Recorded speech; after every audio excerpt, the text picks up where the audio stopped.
आज हम आप पहुँचे हैं ज्ञान दर्शन लाइब्रेरी खतौली के अंदर, जो ज़िला मुजफ्फरनगर उत्तर प्रदेश के अंदर आपका होता है। और यहाँ हम कुछ स्टूडेंट से आप लोगों के बीच बात करेंगे जो तरह तरह के एग्ज़ाम्स की तैयारी कर रहे हैं। विशेष रूप से जो रेलवे ग्रुप डी का आने वाला एग्ज़ाम्स है, टीजीटी पीजीटी है, तो सभी स्टूडेंट्स के लिए वे किस तरीके से तैयारी कर रहे हैं, लाइब्रेरी के अंदर उनका क्या शेड्यूल है और घर जाने के बाद वो किस तरीके से अपनी योजना को ला रहे हैं। मेरा नाम मनीषा है। मैं ग्रुप डी की तैयारी कर रही हूँ। मुझे लगभग 2 साल हो गए ग्रुप डी की तैयारी करते हुए। मेरा सब चीज़ कंप्लीट है, मैथ भी ओके है। अगर जो 25 का 25 आएगा तो हिम्मत है कि 25 का 25 लगाऊँ। अच्छा, इतनी अच्छी तैयारी है आपकी कि जो भी कुछ आएगा बस करना ही करना है। करना ही करना है। ठीक भाई है। पढ़ाता तो है कौन सा जोन है आपका? दिल्ली।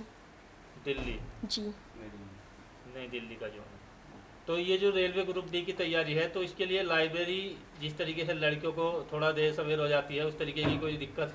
देखो, देर सवेर वो अपने ऊपर बात है, हम मैनेज कर लेंगे। जब हमें पढ़ना है तो वो टाइम एडजस्ट करना हमारे ऊपर बात है, हम कैसे एडजस्ट कर रहे हैं।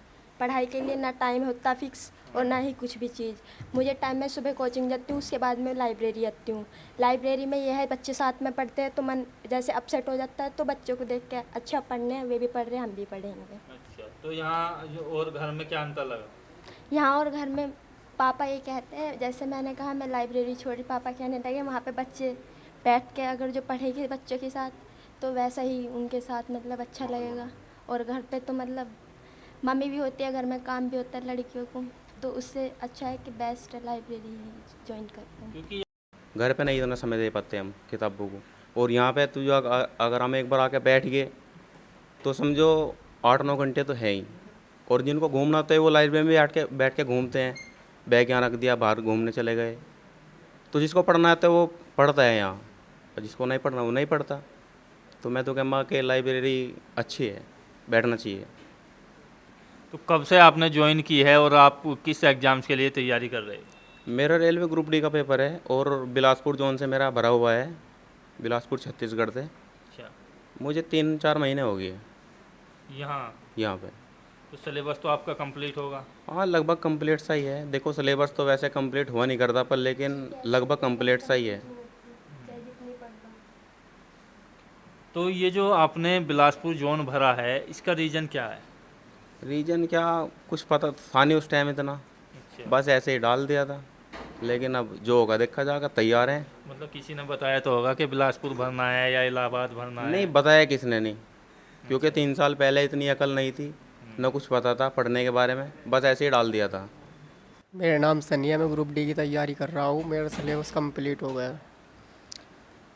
तो ग्रुप डी की तैयारी आप कर रहे हो, कौन से जोन से आपका फॉर्म है और क्या इसकी एक्सपेक्ट है कि कितने अंकों तक आपका सिलेक्शन होगा? मेरा जोन इलाहाबाद डला हुआ है और जी 65 नंबर पे, 65 नंबर पर। ये 65-70 के करीब। तो आपका जो टारगेट है वो कितने नंबर का है? 70। 70। सर मैं स्पेशली यूपीपीसीएल जेईई के लिए तैयारी कर रहा क्योंकि मैंने डिप्लोमा इलेक्ट्रिकल से किया है और मैं ऑनलाइन माध्यम से ही तैयारी कर रहा हूँ। तो यहाँ सेल्फ स्टडी के लिए यहाँ से लाइब्रेरी आते हैं सुबह 8 से 6 और मेरा 80 से 90% सिलेबस कवर हो चुका है। अब भर्ती आएगी तो सिलेक्शन होने के चांस बनेंगे। जब अभी मतलब भर्ती आई नहीं है, आपने पहले ही इतनी चीज़ें तैयार कर ली हैं? यस यस सर, भर्ती आएगी सब तभी सिलेक्शन के होंगे सर। हाँ, वो तो है।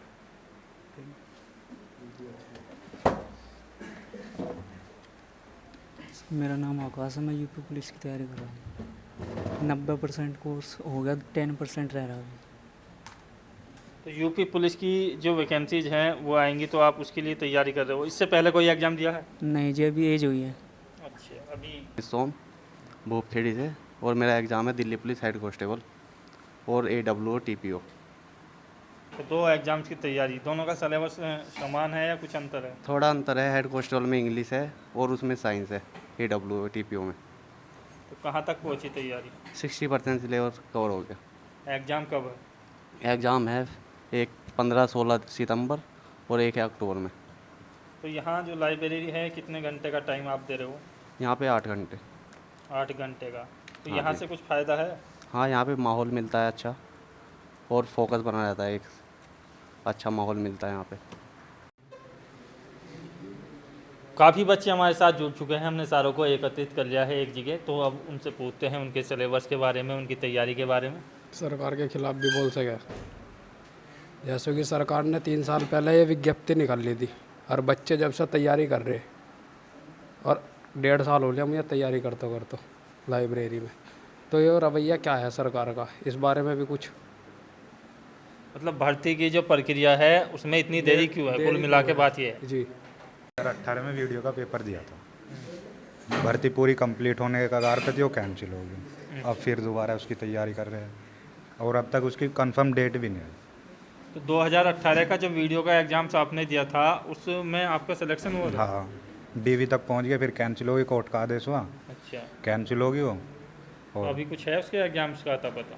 मतलब एग्ज़ाम अभी कंफर्म डेट नहीं है। ठीक, तो ये तो काफ़ी लंबा टाइम हो गया। तो इसमें क्या प्रोसेस में क्या दिक्कत आई इसकी भर्ती की? मैं पेपर लीक हो गया था, कोर्ट ने मान लिया कि पेपर लीक हो गया, इसमें 1300 कुछ OMR सीट पाई गई, अच्छा, तो उसके कगार पे कैंसिल कर दिया। अब क्या चाह रहे हो आप? बस जल्द से जल्द इसकी डेट कंफर्म कर दीजिए, पेपर करा दीजिए, आगे से कोई ऐसा पेपर लीक ना हो। UPSI में भी ऐसा ही हुआ है। UPSI में क्या हुआ है? UPSI में पेपर लीक हुआ है, सरकार मानने को तैयार नहीं है। सरकार उसमें दिखा रहे हैं 2 मिनट में 50 क्वेश्चन कर रहे हैं लड़के,